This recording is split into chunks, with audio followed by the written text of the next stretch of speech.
জন্ম কত একটা 1997 সালে, তার কি করে সে এক্সপিরিয়েন্স অ্যাড হয়। এবার ঘটনা হচ্ছে যে এটা তো অনলাইন অ্যাপ্লিকেশন জমা পড়েছে, হয়তো সে মানে এক্সপিরিয়েন্স হয়তো কিন্ডারগার্টেন স্কুলে চাকরি করেছে, সেটাও লিখে দিয়েছে। বা দ্বিতীয় কথা যেটা, যে ফিজিক্যালি হ্যান্ডিক্যাপড, সুপ্রিম কোর্টে একটা নির্দেশ ছিল বসতে পারে, এটা একজনের ক্ষেত্রেই হয়েছে।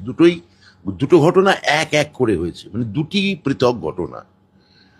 এবং তাদের জন্যে তো এসএসসি বলেই দিয়েছে যে তারা ভেরিফিকেশন করবে, সেই জন্য ডাকা হয়েছে। যদি দেখা যায় যে এক্সপিরিয়েন্সের যে ক্যাটেগরি আছে ম্যাচ করছে না, বাদ যাবে। আর ফিজিক্যালি হ্যান্ডিক্যাপড, সেটা লয়ারের সঙ্গে আমরা কথা বলেছি, অ্যাকচুয়ালি ফিজিক্যাল হ্যান্ডিক্যাপড বসতে পারে কি পারে না, সেটা সুপ্রিম কোর্টের রায় খতিয়ে দেখা হচ্ছে।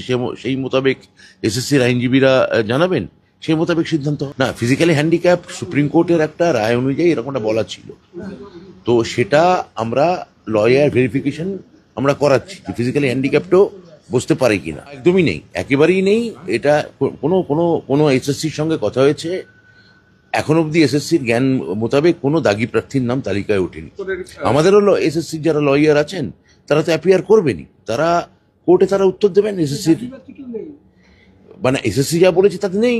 আমি তো বললাম যে এটা তো ভেরিফিকেশনের জন্য তাদের ডাকা হয়েছে, যদি এরকম কেউ করে থাকে তাতে বাদ যাবে, তারা এসএসসি বাদ দেবে। এটা তো ভেরিফাই করার জন্যে। আমি বলতে পারবো না নতুন কারা আন্দোলন করছে, কিন্তু এই আন্দোলনের যারা প্রধান মুখপাত্র বা পুরোধা, মানে ধরা যাক কৃষ্ণেন্দু, শ্রেয়সী, বা ধরা যাক সুমন, এরা যতক্ষণ না আমায় না জানাচ্ছে আমি এই নিয়ে কোনো মন্তব্য করব না। এসএসসি নতুনদের ক্ষেত্রে যে কথাটা আপনারা বলছেন, এসএসসির কাছ থেকে আমার কাছে কোনো এই মুহূর্তে তারা কোনো এসএসসির কাছে জমাও দিয়েছে কিনা কোনো ডেপুটেশন, তাও আমি জানি না। তাহলে এটা নিয়ে যতক্ষণ না এসএসসির সঙ্গে আমি কথা বলতে পারছি ততক্ষণ এটা আমি বলতে পারবো না। আমার মনে হয় যে ওরা কি বলছেন আমি তো জানি না, তো এসএসসির কাছে নিশ্চয়ই তারা কোনো একটা কিছু জমা দেবে। প্রথম কথা হচ্ছে যে মানে ওদের যারা তার আগে পরীক্ষায় বসুক না, ইন্টারভিউ দিক, প্রসেস শেষ হোক। আমার সঙ্গে মুখ্যমন্ত্রীর ভ্যাকেন্সি বাড়ানো নিয়ে একটা নিশ্চয়ই আলোচনা হয়েছে, কিন্তু সেটা যতক্ষণ না কোনো প্রসেস শেষ হচ্ছে এই নিয়ে কোনো আইনিভাবে কোনো পাকাপোক্ত কোনো কথা আমি এখানে বলতে পারি না। বিরোধীরা কি বলছে কি যায় আসে, মামলা তো করেছে, মামলা ফলাফল দেখে নিন। আমি তো মামলা ওয়েলকাম করছি, মামলা হোক না। আমরা পুরো দেখবো যে যোগ্য সত্যিই কেউ বাদ গেলেন কিনা, কতজন এখনো আমরা জানি না। এখন এরপর 9-10-এর রেজাল্ট বেরোবে।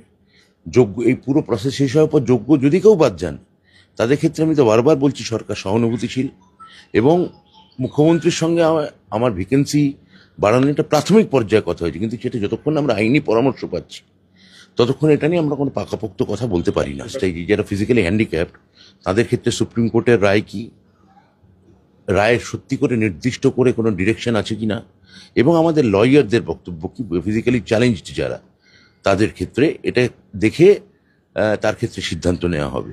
কিন্তু যার ক্ষেত্রে এক্সপিরিয়েন্স বলছেন, সেটা যদি এরকম হয়ে থাকে সেটা অবশ্যই সে বাদ যাবে।